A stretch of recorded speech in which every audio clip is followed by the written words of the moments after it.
Welcome to the Stone and the Pond. Quiet stories for busy lives. Stories for your drive home or for the moment just before sleep. Some are fictional, some are inspired by real coaching conversations. Names and details changed. Today's episode is a reflective story about burnout, silence, and what happens when we mistake noise for importance. The story is called When the Forest Fell Silent. Arjun first noticed the silence on a Tuesday.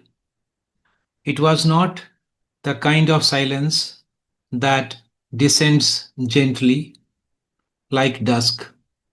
It was abrupt, clean, surgical. He had arrived at his childhood home the previous evening, a two-story house at the edge of a forest that had once felt endless.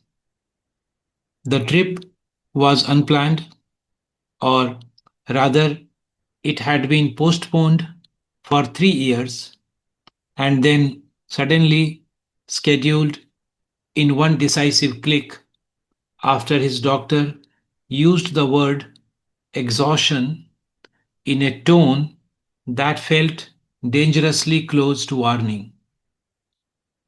Burnout, the doctor had said. Just stress, Arjun had replied. But on Tuesday morning, standing at the edge of the forest with his phone still warm in his hand, he felt something that did not fit either word. The forest was quiet, not calm, not peaceful, quiet. No rustle of leaves, no layered chorus of birds, no low murmur of wind pressing through branches. It was as if the place had withdrawn its participation. He frowned and checked his phone instinctively, as if silence required verification. No network. He slipped the phone into his pocket and stepped forward. When he was 8, his forest, this forest had been his cathedral. He had known the exact bend in the path where the air cooled, the tree with bark that peeled like old paper, the shallow clearing where sunlight pooled in gold. Back then, the forest had not been background, it had been alive, conversational. His grandmother used to say, if you stand still long enough, you will hear what the trees are saying. He had believed her. Now he stood still, nothing. A breeze passed, but it moved only his shirt, not the leaves. He felt irritation rise first, then something heavier. Strange, he thought. Forests don't just stop. And yet, this one had. The silence followed him inside. He opened his laptop out of habit, though he had promised himself not to work during the week. 37 unread emails, 3 marked urgent, a message from his assistant that began with, sorry to disturb you, while you are away, but he closed it. The silence in the forest had felt external. The silence inside the house felt personal. He walked to the kitchen, poured water, and leaned against the counter. It had been 2 years since he had slept without waking at 3:17 a.m. 2 years since he had taken a full breath without feeling the weight of expectation press against his ribs. At the firm, he was known for decisiveness, for clarity, for being the calm one. He had built a reputation around composure.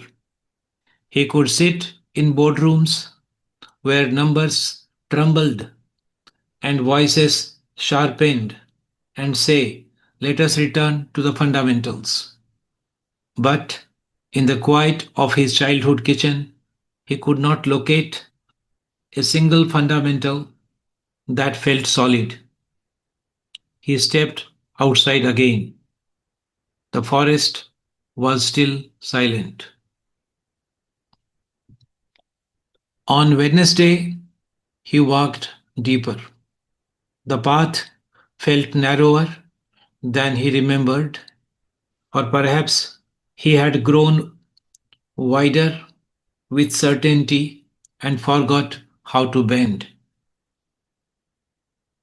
Halfway in, he stopped beside the old banyan tree, the largest in the area. Its root hung like unfinished sentences. He placed his hand against the bark. It was warm. For a moment, he felt foolish. A 40-year-old man touching a tree as if expecting it to respond. But something in him did expect it. When he was younger, he used to sit here after arguments at school. He would narrate his grievances to the air, and the forest, or so he believed, would answer in rustles and wind shifts. Now there was nothing. No rustle, no response. A thought surfaced, unwelcome and sharp. What if it isn't the forest that has fallen silent? He stepped back. The idea lingered. He tried to remember the last time he had felt anything without analyzing it. The last time he had experienced something without converting it into productivity or performance. The forest had once been alive because he had been porous. Now he was armored. Emails, targets, reputations, metrics for worth. He had not stopped listening to the forest. He had stopped listening to himself. On Thursday, he left his phone inside. It felt radical, unsettling. His mind rehearsed arguments. What if something urgent happens? What if the market shifts? What if someone needs you? The questions exposed something he had never named. He needed to be needed. Without that, who was he? He walked into the forest empty handed. At first, the silence intensified. His thoughts grew louder to compensate. Old conversations replayed, Imagined failures rehearsed themselves in crisp, articulate scripts. He sat at the base of the banyan tree and closed his eyes. Minutes passed. His breathing felt shallow. He noticed how rarely he allowed it to happen, deepen. He placed one hand on his chest, an instinct that surprised him. Inhale, he murmured. The air moved in, hesitant, then out, a second breath, a third.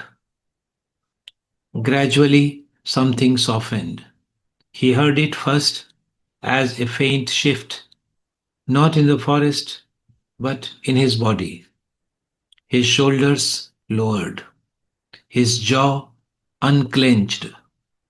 The internal narration, the constant commentary slowed, and then a single leaf trembled.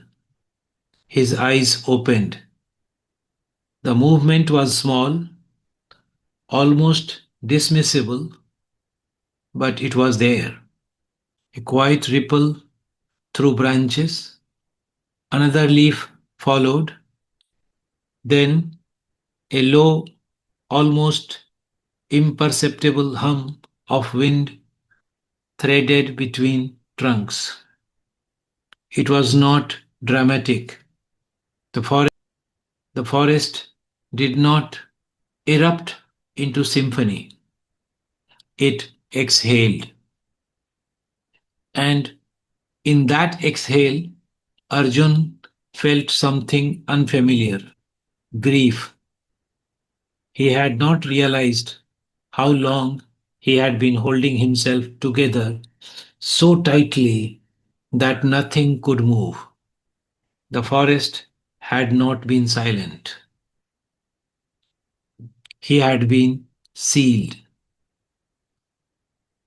On Friday morning, he woke before dawn. There was no 3:17 a.m. rupture. He walked outside barefoot. The ground was cool, textured, alive. The forest was not loud, but it was no longer withdrawn. Birds punctured the air in tentative notes. Wind brushed leaves in soft conversation. He stood at the edge and did not step in immediately. He simply listened, not for sound, for contact. A realization unfolded gently. For years, he had equated stillness with inefficiency, silence with absence, rest with weakness. He had filled every gap with output. But the forest had taught him something different when he was a child, something he had forgotten in the climb towards competence. Listening is not passive, it is participation. You cannot hear if you are constantly speaking, even internally. He stepped forward. The path did not feel narrow now, it felt precise. He walked to the banyan tree and sat without ceremony. He did not expect revelation. He did not expect instruction. He simply remained. Minutes passed or longer. Time loosened its grip. The forest murmur. The forest continued its subtle murmur. And somewhere beneath it, beneath the birds and wind and breath, he sensed another layer, quieter, more intimate. a voice without words, not external, internal. It did not offer strategy. It did not provide a 5 step plan. It asked one question: what would your life feel like if you did not have to prove anything? The question unsettled him. It also relieved him. He had built an identity around proof: proof of intelligence, proof of stability, proof of reliability, proof of leadership. He had not considered the possibility of living without constant demonstration. The forest did not require proof to exist. It did not justify its stillness. It did not apologize for cycles of growth and dormancy. It simply participated in being. He exhaled slowly. Perhaps that was what had been missing: participation in being without performance. On Sunday evening, he packed to leave. His phone had regained signal. The world had resumed its shuttle insistence. He stood once more at the forest's edge. It was neither silent nor loud, it was present.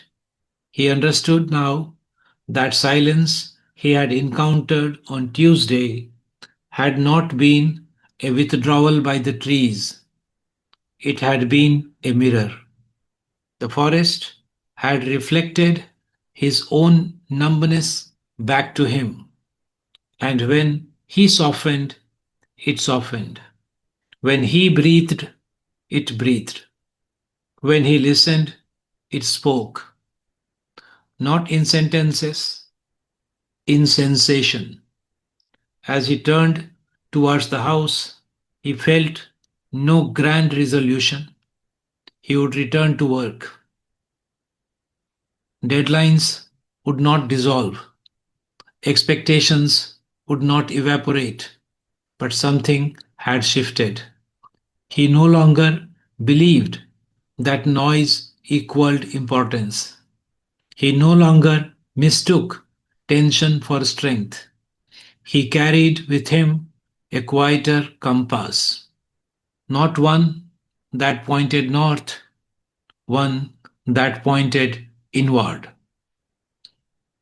And he knew with a certainty that did not require proof that if the forest ever felt silent again, he would first ask, what have I stopped listening? The wind moved through branches, not loudly, but unmistakably, and this time he heard it. This has been The Stone and the Pond, quiet stories for busy lives. If this story stayed with you, subscribe for more quiet stories about work, family, and pauses that change everything. Thank you.